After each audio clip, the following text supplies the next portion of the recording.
እንዴት ናችሁ ውድ ቤተሰቦቻችን? ይህ ፉአድ ባህሩ የዩቲዩብ ቻናል ነው። የዝውውር ጉዳዮች ላይ ትኩረት አድርገን ወደ እናንተ የምናደርሰውን የከሰዓቱን ፕሮግራማችንን ዛሬም ይዘን ተገናኘን። ስለምታደምጡን ከልብ አድርገን እናመሰግናለን። የዝውውር ጉዳዮችን በስፋት እያነሳን ነው ቆይታን የምናደርገው። እናንተ ታዲያ ከእኛ ጋር ስትቆዩ ሀሳብና አስተያየቶቻችሁ ልታደርሱን ትችላላችሁ። ውድ ቤተሰቦቻችን በዛሬ ፕሮግራማችን እነ ሌኪፕ ከዛ ውጪ በትልልቅ የሚባሉ እነዚህ አትሌቲክ እነ ፋብሪዚዮ ሮማኖን ጨምሮ በጣም ታማኝ የሚባሉ በዝውውር ጉዳዮች ላይ በጣም ሰፊ ዘገባዎችን የሚያደርሱ የመረጃ ምንጮችን በመጠቀም ነው የዝውውር ጉዳዮችን በስፋት ለማድረስ የተገናኘ ነው። አብራችሁኝ ስላላችሁ ከልብ አድርጌ አመሰግናለሁ። የተለያዩ የዝውውር ጉዳዮችን እያነሳን ቆይታን እናደርጋለን። ስምና አድራሻችሁን እየጠቀሳችሁ ያላችሁን ሀሳብ አስተያየት ኮሜንት ቦክስ ላይ ልታጋሩን ትችላላችሁ። ከኛ ጋር አብራችሁ ስላላችሁ ከልብ አድርጌ አመሰግናለሁ። ከመሸጋገሪያ በኋላ በድጋሚ ተመልሰን ስንመጣም በቀጥታ ወደ ዛሬዎቹ ፕሮግራሞቻችን በቀጥታ የምናመራ ይሆናል። አብራችሁኝ እንድትቆዩም በአክብሮት ጋበዝኩኝ።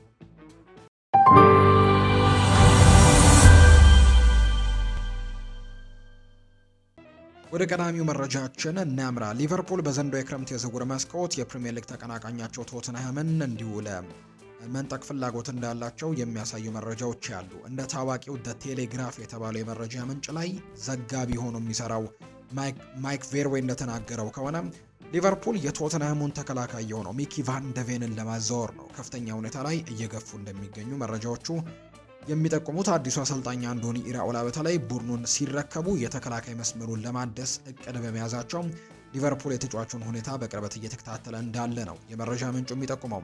ሊቨርፑልና ባርሰሎና የቶተንሃሙን ኮከብ ሚኪ ቫን ደቬንንም ይፈልጋሉ ብለዋል ይሄ የመረጃ ምንጭ። ጋዜጠኛው እንደሚናገረው ከሆነ በተለይ ባወጣው መረጃ ላይ እንደሚናገረው ከሆነ ሊቨርፑልና ባርሴሎና ሚኪ ቫን ደቬንን ለማዘዋወር በመንቀሳቀስ ላይ ያሉ ሁለት አውሮፓ ላይ የሚገኙ ትልልቅ ክለቦች መሆናቸውን የጠቆመው። ሁለቱም ክለቦች ፈጣኑን ተከላካይ ከቶተንሃም በቅናሽ ዋጋ ነው ለማዘዋወር ጥረቶችን እያደረጉ የሚገኙት።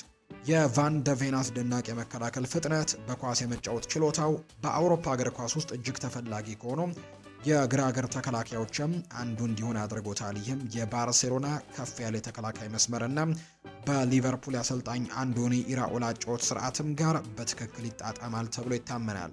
ለሊቨርፑል የሀገሩ ልጅ የሆነው ቨርጂል ቫን ዳይክን ለረጅም ጊዜ ተተኪ ሊሆን እንደሚችል ይታመናል። ምንም እንኳን በቫን ደቬን ላይ ከፍተኛ ፍላጎቶች ቢኖሩም የቶተንሃሙ አሰልጣኝ ሮቤርቶ ዲዘርቢ ተጫዋቹን ለመልቀቅ ፍላጎት ግን በጭራሽ የላቸውም። ባለፈው የውድድር ዘመን መጨረሻ ላይ የቶተንሃም ኃላፊነትን የተረከቡት ዲዘርቢ ሆላንዳዊው ተወላጁን ተጫዋች ለስልታዊ እቅዳቸው በጣም እንዳስፈላጊ ሰውም ይመለከቱታል ተብሎ ነው የሚጠበቀው። ቶተንሃም ከብራይተን የሆላንድ ተወላጁ ተከላካይ ጂያን ፖል ቫን ሄክም በ52 ሚሊዮን ፓውንድ ወይም 60 ሚሊዮን ዩሮ አካባቢ ማስፈረማቸውን እናስታውሳለን። ይሁን እንጂ ዲዘርቤ ቫን ሄክን የቫን ደቬን ተተኪ አድርገው አይደለም ያመጡት። ይልቁንም በጣሊያናዊ አሰልጣኝ ሁለቱም የኔዘርላንድ ተከላካዮችን በማጣመር አዲሱ የተከላካይ መስመራቸውንም ጠንካራ ማገር እንዲሆኑ እንደሚፈልጉ ነው የተነገረው። ቀድሞ እንግዲህ የነበሩ የስካውቲንግ ባለሙያዎች ሚኪ ብራውንም ሲናገር ዲዘርቤ ተጫዋቹን ለማጣት ፍቃደኛ እንደማይሆን ነው በተደጋጋሚ ጊዜም እየገለጸ የሚገኘው። ሁሉም ሰው ተጫዋቹም ቡድኑ ላይ የሚያመጣውን ለውጥ በደንብ ጠንቅቀው ያውቃሉ። እናም ደግሞ አለው የሚባለው አስደናቂ ፍጥነትም በተከላካይ መስመር ላይ የሚፈጠሩ ችግሮችን ለመፍታትና አደገኛ ኳሶችን ለመክታትም በጣም ወሳኝ ነው። ለዚህ ነው ከፍተኛ ፍላጎት ያላቸው። ስለ ሊቨርፑልና ሌሎች ክለቦችም የሚወሩ ወሬዎችም ስላሉ ተጫዋቹ ሊፈተን ይችላል። ከቶተንሃም አንጻር ዲዘርቢ በመምጣታቸው ተጫዋቹን ለማስቀረት እንደሚችሉ ተስፋ አለ። አዲሱ አሰልጣኝ በሱ ዙሪያ ቡድን መገንባት እንደሚፈልጉ ነው የሚነገረው። የሁኔታ ቶተንሃም እጁን የሚያስር ሲሆን ማንኛውም የሚመጣ የዝውውር ጥያቄንም ተጫዋቹን ለመሸጥም የሚያስገድድ እጅግ ከፍተኛ ዋጋ ሊጠይቁ እንደሚችሉ የሚያሳዩ ነገሮችን በትልቁ እየተመለከትንባቸው እንደምንገኝ መረጃ ወጥቷል። አረቢ ለብዚሽ ሊቨርፑል ለወጣቱ የክንፍ አጥቂ ያን ዲዮማንድ ያቀረበውን 100 ሚሊዮን ዩሮ የመክፈቻ ጥያቄ ውድቅ አድርገውታል። የፕሪሚየር ሊጉ ግዙፍ ክለብ የአውሮፓ ተፈላጊ ወጣት አጥቂን ለማዛወርም ጠንካራ እንቅስቃሴዎችን ቢያደርጉም የቡንደስሊጋው ክለብ ድርድሩን በመዝጋታቸው ሊቨርፑል ስልታቸውን እንደገና እየገመገሙ ይገኛሉ። እንደ ስካይ ስፖርት ዘጋቢ ፊሊፕ ሄንዝ ማረጋገጫ ሊቨርፑል ለያን ዲዮማንድ 100 ሚሊዮን ዩሮ አቅርበዋል። ይህም ዝርዝር የክፍያ እቅድ 90 ሚሊዮን ዩሮ ቀጥተኛ ክፍያና ተጨማሪ 10 ሚሊዮን ዩሮ አፈጻጸም ላይ የተመሰረቱ ጉርሻዎችን የያዘ እንደሆነ የሚጠቁሙ ነገሮች ያሉ። አዲሱ የሊቨርፑል አሰልጣኝ አንዶኒ ኢራኦላ ወጣቱን አይቮሪ ኮስታዊ ተጫዋች ባለፈው የውድድር ዘመን መጨረሻም አንፊልድን ለለቀቀው መሐመድ ሳላህም ፍጹም ተተኪ አድርገው ለይተውታል። ሊቨርፑል ከተጫዋቹ የግል ስምምነት ጋርም በተያዘ ውጤታማ ንግግሮችን ያደረጉ ሲሆን ከወላጅ ክለቡ ጋርም ስምምነት ላይ እስካልተደረሰ ድረስም ከዲዮማንድ በኩል ምንም አይነት ችግር እንደማይኖር ነው ይጠብቃሉ ተብሎ የሚታሰበው። በስካይ ስፖርት እና በዝውውር ባለሙያ ፋብሪዚዮ ሮማኖ እንደተገለጸው ከሆነ ይህ ከፍተኛ የገንዘብ ጥያቄ በአረቢ ለብዚሽ በፍጥነት ውድቅ ተደርጓል ተብሏል። ሊያብዚሽ የውድድር ዘመኑ ምርጥ ተጫዋችን ወይም ምርጥ ወጣት ተጫዋችን የሆነውን ተጫዋችም ቢያንስ አንድ ተጨማሪ የውድድር ዘመን በሬድ ቡል አሬና ለማቆየትም ከፍተኛ ፍላጎት አላቸው። ለዚህም ሲባል ነው ተጫዋቹ ከፍተኛ የደሞዝ ጭማሪ ያለው የተሻሻለ ውልም እንዲያገኝም እቅድ አውጥቷል የተባለው። አሁን ያለው ሁኔታ የ90 ሚሊዮን ሲደመር ደግሞ 10 ሚሊዮን ዩሮ ዋጋ ነው ተጫዋቹን ለመሸጥም በቂ አይደለም ተብሎ የሚታመነው። እንደ ፋብሪዚዮ ሮማኖ ዘገባ የመጀመሪያው ጥያቄ ውድቅ ከተደረገ በኋላ ሊያብዚሽ ወደ 120 ሚሊዮን ዩሮ የሚጠጋ ክፍያንም ይፈልጋሉ። የጀርመን ክለብ ተጫዋቹን በ2026 የዓለም ዋንጫ በአይቮሪ ኮስት ብሔራዊ ቡድን የሚያሳየውን ብቃት ተከትሎ ዋጋው የበለጠ ሊጨምር እንደሚችል ነው የሚታመነው። ተጨማሪ ሊያብዚሾች የፈረንሳዩን ሻምፒዮን ፓሪስ ሰን ዠርሜንን እና ሌሎችም የአውሮፓ ታላላቅ ክለቦችን በፍላጎት ዝርዝር ውስጥም እንደሚሳተፉ ይጠበቃሉ። ምንም እንኳን የፈረንሳይ ግዙፍ ክለብ እስካሁን ይፋዊ ጥያቄዎችን በአቀርብ የሚሄድ ድፍረት የተሞላበት ፍለጋ ሊቨርፑል ዝውውር ክብረ ወሰኖቻቸውን እንደገና ለመስበርም ተዘጋጅተው እንደሆነ ብዙዎችን እየጠበቁ ነው። በቅርቡ ለፍሎሪያን ቬርትስ እና ለአሌክዛንደር ኢሳክ ከከፈሉት ከፍተኛ ገንዘብ በኋላ ለአንድ ታዳጊ ከፍተኛ ገንዘቦችን ሊያወጡ የሚችሉበት የዝውውር መስኮት ይሆናል ተብሎ ይታሰባል። እንደ ስካይ ጀርመኒ ዘገባ ደግሞ ሊቨርፑል ተስፋ ሳይቆርጡ የላይፕዚግን አቋም በመፈተሽ በቅርቡ የተሻሻለ ጥያቄዎችን አቅርበው ይህንን ተጫዋች ለማምጣትም በትልቁ የሚሰሩበት ጊዜ ላይ እንዳሉ ነው የተነገረው። ማንቸስተር ዩናይትድ የዌስትሃም ዩናይትዱን የክንፍ አጥቂ ሴሜርቪልን ለማስፈረም ድርድር መጀመሩ ተነግሯል። ክለቡ በፕሪሚየር ሊጉ ካሉ በጣም ተፈላጊ የክንፍ ተጫዋቾች አንዱን ለማስፈረም ነው በቁም ነገር ለመንቀሳቀስ የተዘጋጁት። እንደ ጋዜጠኛ ኒኮላ ሺር ዘገባ ዩናይትድ ለሆላንዳዊ አጥቂ እስከ 2031 ድረስ ወይም ደግሞ እስከ 2032 ደግሞ የማራዘም አማራጭ ያለው የኮንትራት ጥያቄንም እንዳቀረቡለት ነው ይፋ የተደረገው። የአይነቱ ጥያቄም ለቡድኑ የአጭር ጊዜ ለውጥ ብቻ ሳይሆን ደግሞ ለረጅም ጊዜ የማጥቃት መስመር ግንባታ አካል አድርገው እንደሚመለከቱት ነው በርካታዎች በግልጽ እየተናገሩ እንደሚገኙ የመረጃ ምንጩም እየጠቆመ የሚገኘው። ይህ አይነቱ ጥያቄ ለቡድኑ የአጭር ጊዜ ለውጥ ብቻ ሳይሆን ለረጅም ጊዜ የሚያገለግላል ተብሎ ይታሰባል። የ24 ዓመቱ ተጫዋች በተለይም የዌስትሃም ዩናይትድ ከሊግ መውረድን ተከትሎ ቁልፍ ተጫዋቾች የመውጣት እድላቸው በመጨመሩ ምክንያትም በዚህ ክረምት ከበርካታ ክለቦች ጋር ስሙ ሲያያዝ ቆይቷል። ቲም ቶክ እንደዘገበው ከሆነ ዩናይትድ 50 ሚሊዮን ፓውንድ የሚጠጋ የዝውውር ዋጋን እያጤኑ ሲሆን ከመሃል ሜዳ ተጫዋቹ ማቴዎስ ፈርናንዴስ ጋርም በጥምር ለማዛወርም እቅዱ ነበራቸው። የዩናይትድ ፍላጎትን ለመረዳት ቀላል ነው። ማጥቃታቸውን የበለጠ ፍጥነት እና ያልተጠበቀ እንቅስቃሴን እንዲሁ ደግሞ አንድ ለአንድ የመጋፈጥ ችሎታ ያስፈልገዋል። ሴሜርቪል እነዚህን ሁሉ ባህሪያቶች ይኖሩታል። ከግራ መስመር መጫወት፣ ተከላካዮችን መጋፈጥና በሽግግር ወቅትም ቡድኖችን መፈተን ይችላል። እነዚህ ጥራቶች ዩናይትድ በቅርብ የውድድር ዘመናትም ይጎድሏቸው የነበሩ ናቸው። ከኔዘርላንድ ብሔራዊ ቡድን ጋር በዓለም ዋንጫ ላይ መሳተፉ ዝናውን እንዲጨምር ያደርጎለታል። በዚያ መድረክ ላይ ደግሞ ያሳየው ጠንካራ ብቃትም የዌስትሃምን የዋጋ ግምትም እንዲጠናከር ሊያደርገው ይችላል ተብሎ ይታሰባል። ሆላንዳዊው ተጫዋችም በቡድኑ የመጀመሪያ የዓለም ዋንጫ ጨዋታ ግብ ማስቆጠሩ የታላላቅ የፕሪሚየር ሊግ ክለቦችንም ትኩረት እንዲስብ አድርጎታል። ይህ እንቅስቃሴ ከማርከስ ራሽፎርድ የወደፊት እጣ ፈንታ ጋርም ሊያያዝ ይችላል። ዘሰን እንደዘገበው ባርሴሎና የራሽፎርድን የቋሚ ዝውውር አማራጭን ላለመገበርም እንዲሁ ከወሰነ በኋላ ዩናይትድ ለሴሜርቪል የሚያደርጉት ጥረት በራሽፎርድ ሁኔታ ላይ ሊወሰን ይችላል ተብሏል።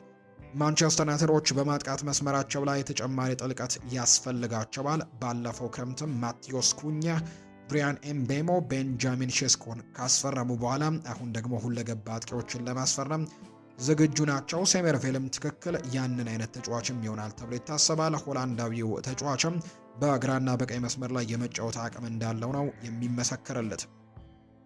ዩናይትዶች ለቀጣዩ የውድድር ዘመን ቤንጃሚን ሼስኮን የሚደግፍና ከሱ ጋር የሚፎካከር ሌላ አጥቂ ለመጨመር የተለያዩ አማራጮችን በመመርመር ላይ ናቸው።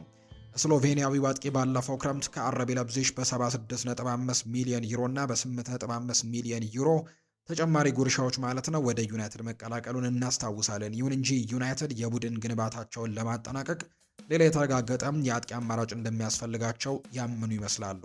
ለክለቡ ቅርበት ያላቸው ምንጮች እንደሚናገሩት ቪክተር ኦስሜን በዩናይትድ የህልም ኢላማ ሆኗል።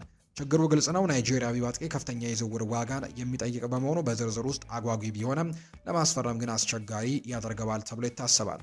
በዚህ ምክንያትም ዩናይትድ ይበልጥ ተለዋዋጭ የሆኑ አማራጮችን እየተመለከቱ ነው። ጂያን ፊሊፕ ማቴታ ሌላኛው ነው። የፕሪሚየር ሊግ ልምድ አለው። አካላዊ ብቃቱ ጠንካራ ነው፣ አስተማማኝ ነው።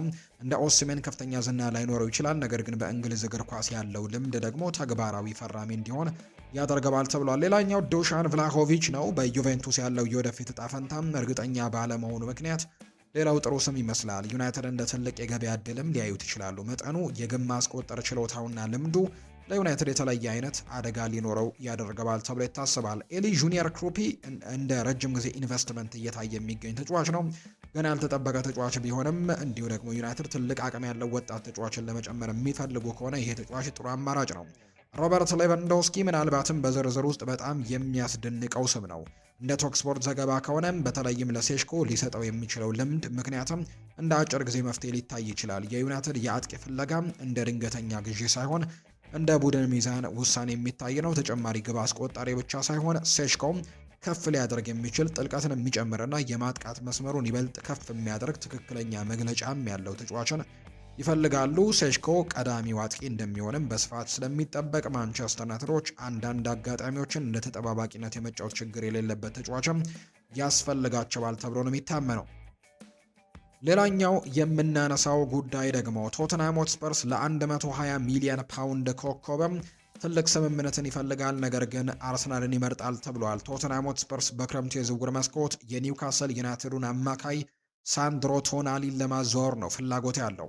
ከስፖርትስ ቡም የተገኘው ዘገባ እንደሚያመለክተው ኒውካስል ለጣሊያናዊው ኢንተርናሽናል ተጫዋች ወደ 100 ሚሊዮን ፓውንድ አካባቢ ይጠይቃል። ይሄ የመጠየቂያ ዋጋ ደግሞ ተጫዋቹን ለማዘዋወር ተስፋ ለሚያደርግ ማንኛውም ክለብ ትልቅ ችግር ሊሆን ይችላል ተብሎ ነው የሚጠበቀው። የ26 ዓመቱ ተጫዋችም በፕሪሚየር ሊጉ አስደናቂ ብቃትን ያሳየ ሲሆን ቶናሊ ለስፐርስ ተስማሚ ግዢ ሊሆን ይችላል። የመከላከል ክፍሉን ሲከላከልላቸው እናም በመሃል ሜዳ ላይ ኳስን መልሶ ሲያገኝላቸው የሚችል ደግሞ ተጫዋችን ይፈልጋሉ። ጣሊያናዊው በኳስ ቁጥጥር ረገድም የተረጋጋ ነው። ዘገባው እንደሚያመለክተው አርሰናልም ለኒውካስል ዩናይትድ ኮከብ ፍላጎት እንዳለው እናም ቶናሊ ከቶተናም ይልቅም አርሰናልን መቀላቀል እንደሚመርጥ ነው የሚነገረው።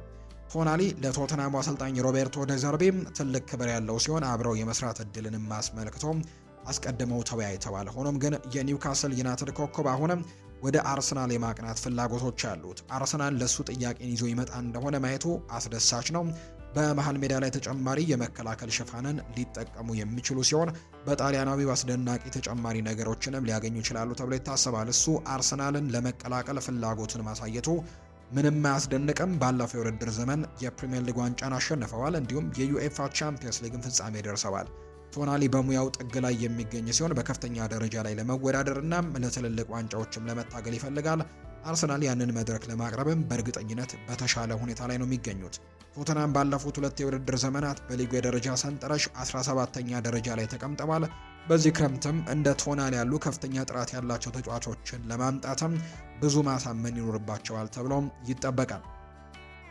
ቶተንሃሞች በክረምቱ የዝውውር መስኮት አደም ዋርተንንም ከክሪስታል ፓላስ ለማስፈረም ተስፋ አድርገዋል። ከቲም ቶክ የተገኘ ዘገባ እንደሚያመለክተው ከኒውካስል ዩናይትድ ሳንድሮ ቶናሊን ለማስፈረም ተስፋ አድርገው ነበር፣ ነገር ግን ዝውውሩ ሊሳካ ላይሆን ይችላል ተብሎ ይታመናል። ስለዚህም ትኩረታቸውን ወደ ክሪስታል ፓላስ ኮከብም ያዞራሉ። ይህ በእንዲህ እንዳለ ሊቨርፑልም አደም ዋርተንን ለማስፈረም ፍላጎት ያለው ሲሆን ባለፉት ጥቂት ሳምንታትም ከተጫዋቹ ወኪሎች ጋር ንግግሮችን አድርገዋል። ማንቸስተር ዩናይትድ ለተወሰነ ጊዜ ሲከታተሉት ቆይተዋል። የ21 ዓመት ወጣት በፕሪሚየር ሊጉ ኳስን በጣም በጥሩ ሁኔታ ከሚጫወቱ ወጣት ተጫዋቾች አንደኛው ሲሆን ወደፊት ኮከብ ሆኖ ለማደግም የሚያስፈልጉት ነገሮች በሙሉ አሉት። ለቶተናም ልዩ ግዢ ሊሆን እንደሚችል ጥርጥር የለውም። ሮቤርቶ ዲዘርቢ የ21 ዓመቱን ወጣት ትልቅ አድናቂ እንደሆነ የተዘገበ ሲሆን የጨዋታውን ፍጥነት ለመቆጣጠርና የመከላከል ክፍሉንም ከመሃል ሜዳው ጋር ለማገናኘትም የሚያስችል የቴክኒክ ችሎታና መረጋጋት እንዳለው ያምናሉ። እሱ አስደናቂ ተብሎም ተሞካሽቷል። ክሪስታል ፓላስ እንደሱ ያለው ተሰጥኦ ያለው ተጫዋችን ማጣት አይፈልግም፣ እናም ከፍተኛ ዋጋን እንደሚጠይቁም ይጠበቃል። ቶተናም ለሱ ከፍተኛ ወጪ ለማውጣትም ዝግጁ መሆኑን ማየቱ ተገቢ ነው። ሊቨርፑል ተጫዋቹን ለማስፈረም ፍላጎት ስላለው ይህ ለቶተናም አስቸጋሪ ሊሆን ይችላል። ሊቨርፑል የቻምፒየንስ ሊግ ውድድር ላይ የመሳተፍ እድል ሊሰጠው ይችላል። እንዲሁም የበለጠ አቅም ያለው ፕሮጀክትም አላቸው። የ21 ዓመቱ አማካይም ሊቨርፑልን የመቀላቀል ሀሳብ ሊማርከው ይችላል። ሊቨርፑል ልዩ የመከላከል አማካይ ይፈልጋል። እናም አደም ዋርተን ተስማሚ ኢንቨስትመንትም ይሆናል። በሊቨርፑል አማካይ ክፍል እምብርት ላይም ከሪያ ግራቨንበርች ጋር በጣም ጠንካራ ጥምረትን ሊፈጥሩ ይችላሉ ተብሎ ተገምቷል። ማንቸስተር ዩናይትድ የመሃል ሜዳ ክፍል ላይም ተጨማሪ ጥራት ያስፈልገዋል። እናም የ21 ዓመቱን ተጫዋችን መፈለጋቸው የሚያስደንቅ አይደለም። በዚህ ክረምት አማካይ ክፍላቸውን እንደገና ለመገንባትም እየፈለጉ ሲሆን እንደ ዋርተን ያለ ተጫዋች ደግሞ ለነሱ የጨዋታ ሂደትም ቀያሪ ሊሆን እንደሚችል በርካታ መረጃዎች በትልቁ እየወጡ እንደሚገኝ ነው የተነገረው። ማንቸስተር ዩናይትድ የጣሊያኑ ክለብ ዩቬንቱስ የገንዘብ ችግርን በመቅረፍ ረገድ ያለውን ሁኔታ በመጠቀም የዩቬንቱስን አማካይ ኬፍረም ቱራምን ለማስፈረም እየተከታተሉት እንደሆነ ተነግሯል። እንደ ኮሪዮር ዴሎ ስፖርት ዘገባ ዩናይትድ በፈረንሳይ ብሔራዊ ቡድን የሚጫወተውን አማካይ ላይ ፍላጎቱ አላቸው። ተጫዋቹን በ35 ሚሊዮን ፓውንድ ገደማ ሊለቅ ይችላል። በእድሜው በአጨዋወት ስልቱና በአካላዊ ጥራቱ የሚታወቀው አማካይ በዚህ መጠን የሚገመት ዋጋ ሲገኝ ማየት የተለመደ ስላልሆነ የዝውውር አስደሳች እንዲሆን በርካቶች ያምናሉ። ዩቬንቱስ ባለፈው የውድድር ዘመን በሴሪኤው 6ኛ ደረጃን በመያዙና የቻምፒየንስ ሊግ ተሳትፎን እድል በማጣቱ ለከፍተኛ የገንዘብ ጫናም ተጋልጧል። የቻምፒየንስ ሊግ ገቢ ማጣት ክለቡ ገንዘብ እንደሚያሰባስብ ያስገደደው ሲሆን ዘገባዎች እንደሚያመለክቱት ከሰኔ ወር መጨረሻ በፊትም 10 ሚሊዮን እስከ 11 ሚሊዮን ፓውንድም ገደማ የሚሆንም ትርፍ ማግኘት ይኖርባቸዋል። ለማንቸስተር ዩናይትድ ይህ ብልህ የገበያ እድል ሊሆን ይችላል። ክለቡ በመሃል ሜዳው ላይ የበለጠ ጉልበት፣ ጥንካሬና የቴክኒክ አስተማማኝነትንም ይፈልጋል። ቱራም ደግሞ በትክክል ያንን ያመጣል ተብሎ ነው የሚታሰበው። ተጫዋቹ በአየር ላይ የሚደረጉ ፍክክሮች ላይ ጠንካራ ኳሶችን በጥሩ ሁኔታ ይዞ የሚጓዝና ዩናይትድን በመሃል ሜዳው ላይ ይበልጥ አትሌቲክ እንዲሆን የሚረዳ ነው። ዩቬንቱስ በ2024 ከኒስ በፈረሙት የ15 ዓመት ውልም እስከ 2029 ድረስ ከክለቡ ጋር እንዲቆይም ቢደረግም አሁን ያለው የገንዘብ ሁኔታ ግን ነገሮችን ቀይሮታል። አልአህሊ የዩቬንቱስ ዋጋን ለመክፈል ፍቃደኛ ቢሆንም ቱራም ግን ከአውሮፓ መውጣትን አይፈልግም። ተጫዋቹ ወደ ፕሪሚየር ሊግ መዛወርን ይመርጣል። ፍላጎት ካላቸው ክለቦች መካከልም ዩናይትድ ይገኝበታል። ይህ ተጫዋቹ ያለው ምርጫ ወሳኝ ሊሆን ይችላል። ዩናይትድ ከቅርብ ጊዜ የዝውውር መስኮቶች ብዙ የመሃል ሜዳ ኢላማዎች አምልጧቸዋል። ነገር ግን በፍጥነት ከተንቀሳቀሱ የዝውውር እውን ሊሆንም እንደሚችል ይታመናል። የዩቬንቱስ የገንዘብ ፍላጎትና የቱራም የአውሮፓ የመቆየት ፍላጎትም ለዩናይትድ ጠንካራ የመሃል ሜዳ ማጠናከሪያ ለማግኘትም እድል ሊሰጣቸው እንደሚችል ነው በርካቶች እየገመቱ እንደሚገኝ ዘገባው የጠቆመው። ውድና የተከበራችሁ ቤተሰቦቻችን ከፉአድ ባህሩ የዩቲዩብ ቻናላችን ለዛሬ ያዝንላችሁ የዝውውር ጉዳዮች ላይ ብቻ ትኩረት ያደረግንበት ፕሮግራማችን ይህንን ይመስል ነበር። ስላደመጣችሁን፣ ስለተከታተላችሁን ከልብ አድርገን እናመሰግናለን። የተለያዩ ርዕሰ ጉዳዮችን ያካፈልንበት የዛሬ ፕሮግራማችንን ስላደመጣችሁልን ከልብ አድርገን አመሰግነን። ነገ በድጋሚ እንገናኛለን። ለዛሬ ግን እዚህ ጋር አበቃን። መልካም ጊዜ፣ መልካም ቀን ይሁንላችሁ።